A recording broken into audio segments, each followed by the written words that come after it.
রহমানির রহিম। আসসালামু আলাইকুম। প্রথমে আমি তেল দিয়ে দিলাম। আজ আমি ডিম পোস্ট করে তারপরে ভাজি করব। বিসমিল্লাহির রহমানির রহিম।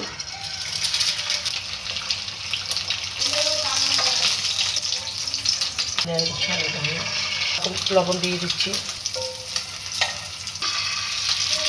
একটু লবণ দিয়ে দিলাম।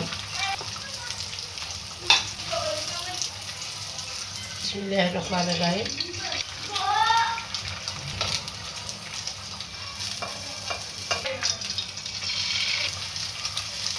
পেঁয়াজ দিয়ে দিলাম, কাঁচা জাল দিয়ে দিলাম।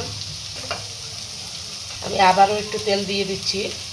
পেঁয়াজ কাঁচা জাল সুন্দর করে ভেজে নেব। কাঁচা জাল লাল লাল করে ভেজে নিলাম। এখন আমি পানি দিয়ে দিচ্ছি। মরিচের গুঁড়া, হলুদের গুঁড়া, জিরার গুঁড়া, লবণ। এখন আমি মরিচ মশলা সুন্দর করে ভেজে নেব। তেজপাতা দিয়ে দিলাম, যে মরিচ মশলা ভেজে নিলাম। এখন আমি পানি দিয়ে দিচ্ছি। এখন আমি এলাচ, দারচিনি, গোলমরিচ, লবঙ্গ, জিরার গুঁড়ো দিয়ে দিচ্ছি। ঝোলটা আমার উতলেই গেছে। এখন আমি ডিমগুলো দিয়ে দিচ্ছি।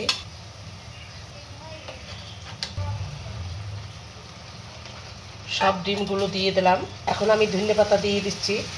ডিমগুলো উল্টেই দিচ্ছি।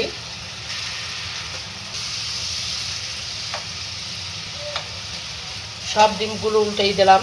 আমার ডিম ভাজিটা কীরকম হয়েছে কমেন্ট করে জানাবেন। লাইক করবেন, কমেন্ট করবেন, শেয়ার করবেন। আজ এই পর্যন্ত। আল্লাহ হাফেজ।